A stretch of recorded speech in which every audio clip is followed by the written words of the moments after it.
까만입니다. 더 시저입니다. 제가 어제 영상에서 옵션 만기일은 극심한 변동성이 나온다. 다만 옵션 만기일에 하루 전에 상당한 하락이 나왔기 때문에 어쩌면 미리 변동성이 나왔을 수가 있다 라고 말씀드렸죠. 어제의 장은 변동성은 약간은 보였으나 결국 보합의 장으로 마무리가 되었습니다. 다행이네요. 솔직히 큰 하락이 한 번 더 나올 수도 있는 가능성이 있었는데 어쨌든 뭐 보합으로 마감. 필라델피아 반도체는 워낙에 올랐기 때문에 약간의 하락으로 마무리가 되었네요.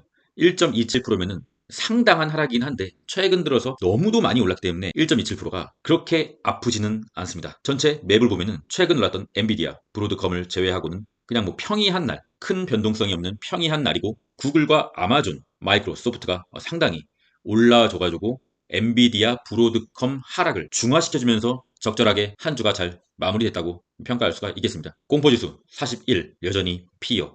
가는 김에 그냥 익스트림 피어까지도 한번 보여줬으면 좋겠는데 계속적으로 버티겨주고 있네요. 유로스톡 50 인덱스 차트입니다. 유럽이 금리 인하를 하고 엄청난 급락을 맞았다가 볼린저 밴드 하단 이탈을 해줬다가 다시 한번 기술적인 반등에 성공을 하였습니다. 볼린저 밴드 매매법은 볼린저 밴드 상단을 크게 이탈하는 둥둥이 나오거나 아래로 이탈하는 하락이 나왔을 경우에 일시적인 기술적인 반등을 노리고 들어가는 매매법이죠. 유로스톡에도 적용이 되네요.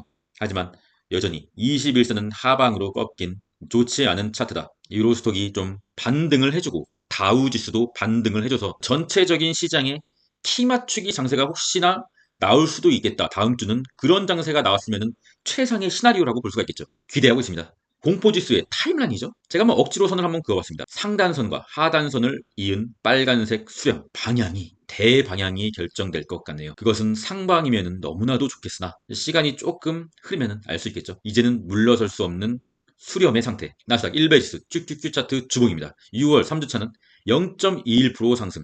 최고의 한 주를 보여줬는데 마지막 이틀간의 하락으로 좀 좋지 않게 보합으로 마무리되었습니다. 하지만 주봉상 여전히 24년 최고점이에요, 여러분.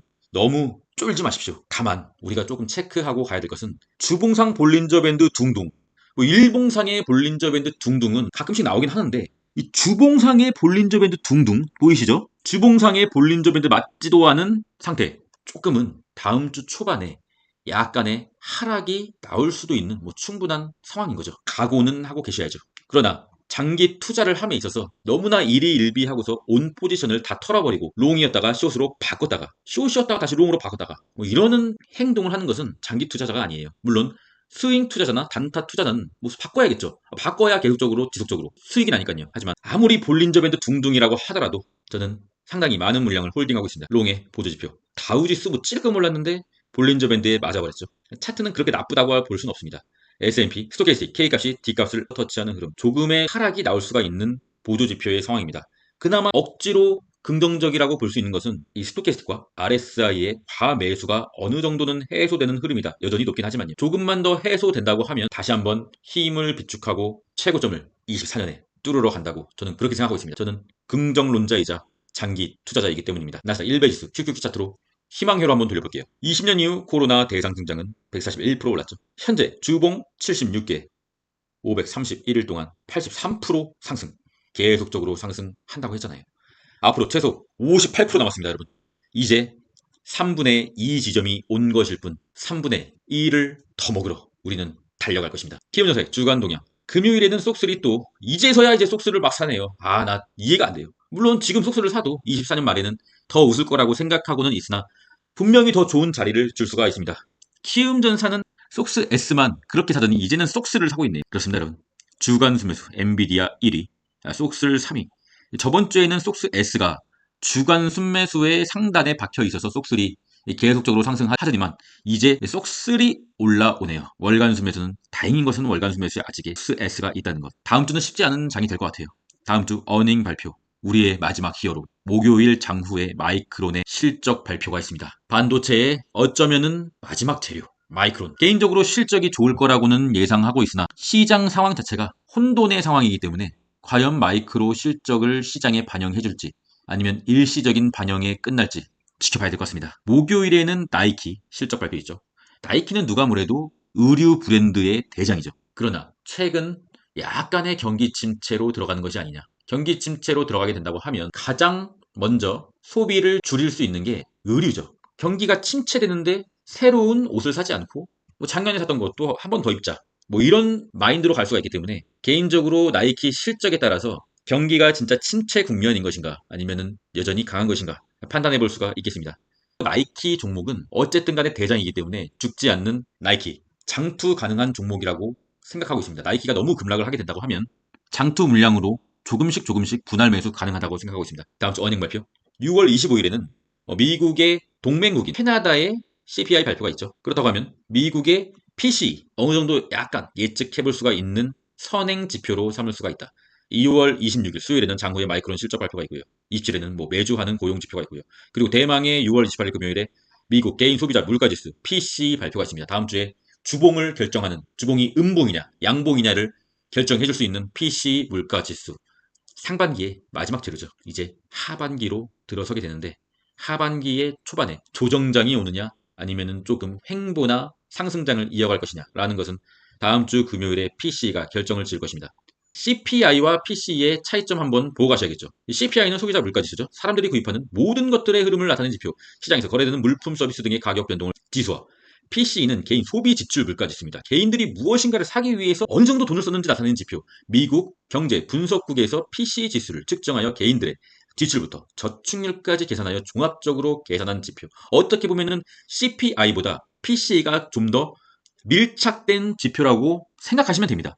PC와 CPI의 차이는 구성 품목을 업데이트하는 기간이 다릅니다. PC는 매 분기 반영이고요. CPI는 2년에 한 번 비중을 조정하는 거죠. 미 연준에서는 정확한 지표를 판단하기 위해 업데이트 기간이 짧은 PC 지수를 주목해서 보겠다 밝힘. 그 중에서도 근원 PC, 근원 PC가 제일 중요합니다, 여러분. 다 필요 없고 근원 PC만 보면 돼요. 근원과 헤드라인의 차이는 근원은 변동성이 큰 식품과 에너지를 제외하는 거죠. 그래야 좀 더 정확하게 볼 수 있기 때문이죠. 제발 잘 나와주기를, 낮게 나와주기를 간절히 소망해 봅니다. 푸드그룹선 0.73 여전히 아직은 강세의 장을 유지하고 있다. 환율 체크하겠습니다. 환율 어저께 살짝 내려왔습니다. 하지만 추세상으로는 상방을 유지하고 있습니다. 계속 불안불안하네요. WTI도 약간의 하락을 보였지만 5일선을 깨지 않았다. 추세는 상방을 유지하고 있다. US CFD 나스닥 지수 차트 1봉입니다. 5일선을 깨버렸다. 통상적으로 급등의 차트는 5일선을 깨지 않고 계속적으로 올라간다. 하지만 5일선을 깬다고 하면 그 다음에 지지선까지 충분히 내려올 수가 있고 그 다음 지지선인 21선까지도 내리고 이탈하게 되면 엄청난 조정장이 온다. 긴장하고 있습니다. 여기서 빨간색 지지선에서 멈춰서 주기를 바랍니다. 멈춰서고 PC로 다시 한번 올라주기를 바라고 있습니다. 안 올라주면 대응해야죠.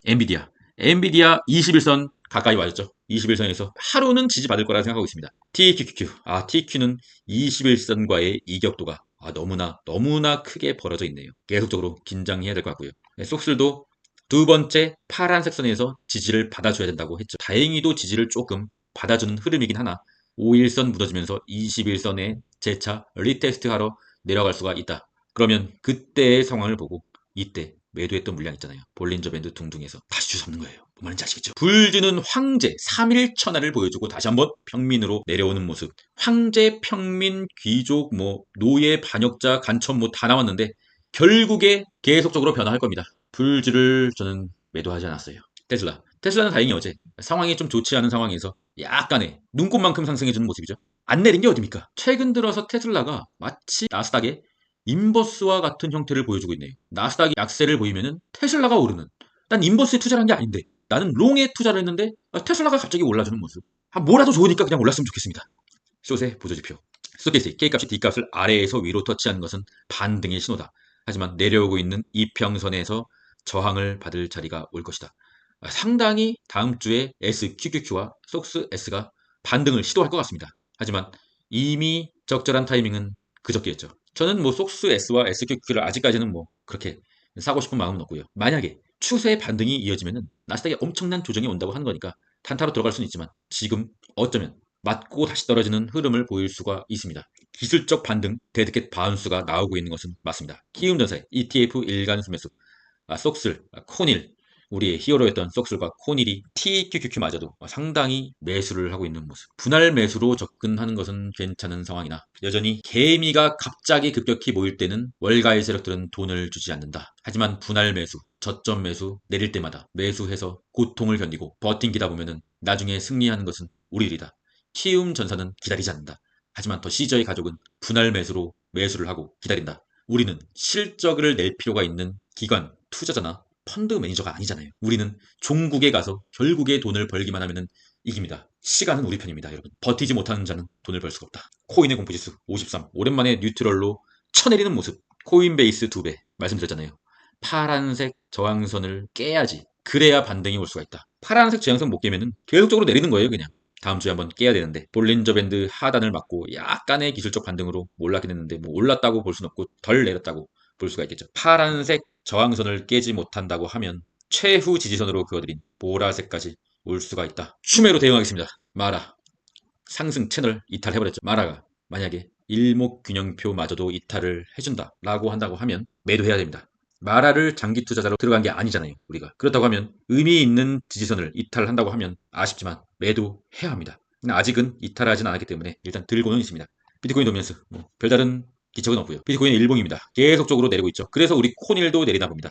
일목균형표 이탈하면 안 되는데 이탈을 해줬죠. RSI 36 계속적으로 끝까지 내리는 종목은 없습니다. RSI가 만약에 30 이하로까지 내려간다라고 한다면 나스닥을 팔아서라도 비트코인을 사야 한다고 보고 있습니다. 현재는 상황적으로는 매우 좋지 않은 모습. 주말에도 뭐 세력이 급격히 움직이진 않기 때문에 큰 일은 없을 거라고 보고 있으나 어쨌든 간에 주말에 비트코인이 갑자기 추세 반전을 하는 모습은 좀 쉽진 않을 거라고 생각하고 있어요. 그나마 다행인 것은 우리 이더리움이 약간의 버팅기고 있는 모습. 이더리움은 비트코인을 제외한 알트코인의 대장이죠.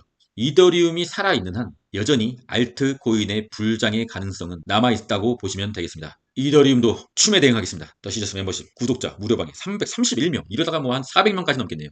상당히 감사드리고요. 저도 최선을 다해서 좋은 정보 드릴 수 있도록 노력하겠습니다. 물론 가장 시장과 밀착되고 제 매수 매도를 보여드리는 것은 멤버십을 통해서만 보여드리고 있어요. 제가 멤버십 텔레그램이나 실시간 커뮤니티에서 차트에 대해서 계속적으로 밀착해서 말씀드리고 있는데 저의 노고가 상당히 많이 들어간 자료들과 저의 생각과 저의 결정을 밀착해서 알려드리고 있어요. 그리고 저는 여전히 24년에 수익을 보고 있고요. 목요일, 금요일 뭐 살짝 장이 좋지 않았지만 솔직히 뭐 아무렇지도 않아요.